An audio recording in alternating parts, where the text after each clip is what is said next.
بسم اللہ الرحمن الرحیم۔ اللہم صلی علی محمد وعلی محمد وجل فرجہم۔ مومنین کرام یا علی مدد، السلام علیکم۔ مومنین، آج امام حسن علیہ الصلوۃ والسلام کی نسبت سے، ان کے پاک دن کی نسبت سے، ظہور و نزول کی نسبت سے آپ کے سامنے مولا امام حسن علیہ الصلوۃ والسلام کے کچھ معجزات پیش کرتا ہوں۔ پہلا معجزہ جو منقول ہے قبیصہ بن ایاس سے، کہ وہ قبیصہ بن ایاس کہتا ہے کہ ایک دفعہ میں امام حسن بن علی علیہ السلام کے ساتھ شریک سفر تھا، جب کہ آپ علیہ السلام روزے کی حالت میں تھے، اور ہم تمام افراد آپ علیہ الصلوۃ والسلام کے ساتھ شام جا رہے تھے۔ اس وقت آپ علیہ الصلوۃ والسلام کے پاس اپنی سواری کے جانور کے سوا کوئی زادِ راہ نہیں تھا، یہاں تک کہ آپ علیہ السلام کے پاس پانی بھی نہ تھا۔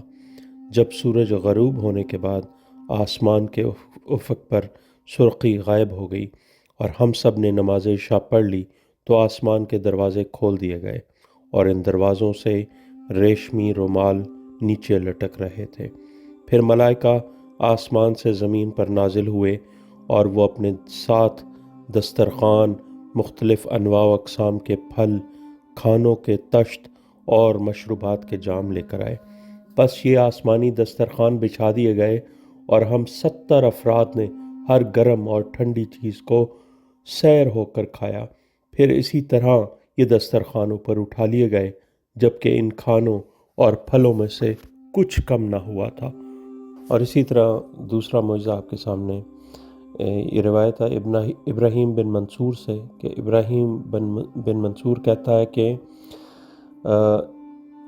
ایک دفعہ آپ امام حسن علیہ الصلوۃ والسلام ایک گروہ کے ہمراہ باہر تشریف لائے، تو ہم نے دیکھا کہ آپ علیہ الصلوۃ والسلام نے آسمان سے ستاروں کو پکڑا اور پھر فضا میں چھوڑ دیا، تو وہ یوں اڑ کر اپنی اپنی جگہ کی طرف لپکے، جیسے چڑیاں اپنے مقامات کی طرف پرواز کر کے جاتی ہیں۔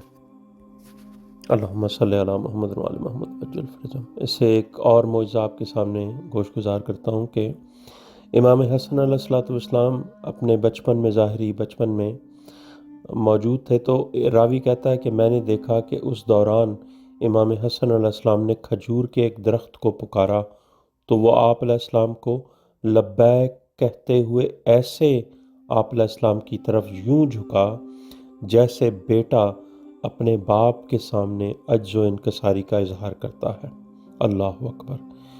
اور یہ چوتھا معجزہ جو کثیر بن سلمہ سے منقول ہے، کہ کثیر بن سلمہ کہتا ہے کہ میں رسول اللہ صلی اللہ علیہ وآلہ وسلم کی زندگی میں ایک دفعہ دیکھا میں نے کہ حضرت امام حسن علیہ السلام نے چٹان میں سے شہد کو جاری کر دیا، تو میں نے رسول اللہ صلی اللہ علیہ وآلہ وسلم کی بارگاہ میں حاضر ہو کر آپ صلی اللہ علیہ وآلہ وسلم کو سارا واقعہ سنایا۔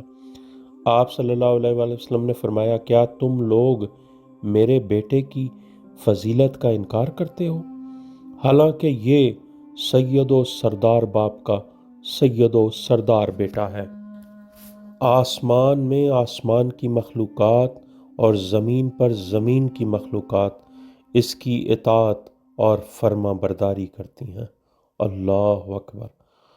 اور اس سے آگے ابو سعید خدری کہتا ہے کہ میں نے امام حسن علیہ الصلوۃ والسلام کو ان کے ظاہری بچپن میں دیکھا کہ آپ علیہ الصلوۃ والسلام چل رہے تھے، تو ایک پرندہ آپ کے سر پر سایہ فگن تھا۔ آپ علیہ الصلوۃ والسلام جب بھی اس پرندے کو آواز دیتے تو وہ پرندہ آپ علیہ السلام کو جواب دیتا۔ اللہم صلی علی محمد وعلی محمد وجل فرجہم ولانا اعدائہم اجمعین۔ مومنین کرام، یہ جو آپ کے سامنے معجزات امام حسن علیہ الصلوۃ والسلام آپ کے گوش گزار کی ہیں، یہ میں نے کتاب نوادر المعجزات، مدینۃ المعجز اور معرفت آل محمد، جو کہ دلائل الامامت کا اردو ترجمہ ہے، اس میں سے پیش کیے ہیں، آپ کے گوش گزار کی ہیں۔ آپ سے گزارش یہ ہے کہ اس رزق کی نشر و اشاعت میں ہماری مدد فرمائیں، مولا کی یہ معجزات تمام مومنین تک پہنچائیں، اور یہ رزق معرفت میں، اس کی نشر و اشاعت میں ہماری مدد فرمائیں۔ اللہم صلی علی محمد وعلی محمد وجل فرجہم مولانا اعدائہم اجمعین۔ یا علی مدد مومنین۔ آپ تمام کو مولا امام حسن علیہ الصلوۃ والسلام کا ظہور و نزول مبارک ہو، تمام مولائی مخلوق کو امام حسن علیہ الصلوۃ والسلام کا ظہور و نزول مبارک ہو، اور خاص طور پر ہمارے وقت کے امام زمانہ علیہ الصلوۃ والسلام کو پاک امام حسن علیہ الصلوۃ والسلام کا ظہور و نزول مبارک ہو۔ اللہم صلی علی محمد وعلی محمد وعجل فرجہم ولا نادائم اجمعین۔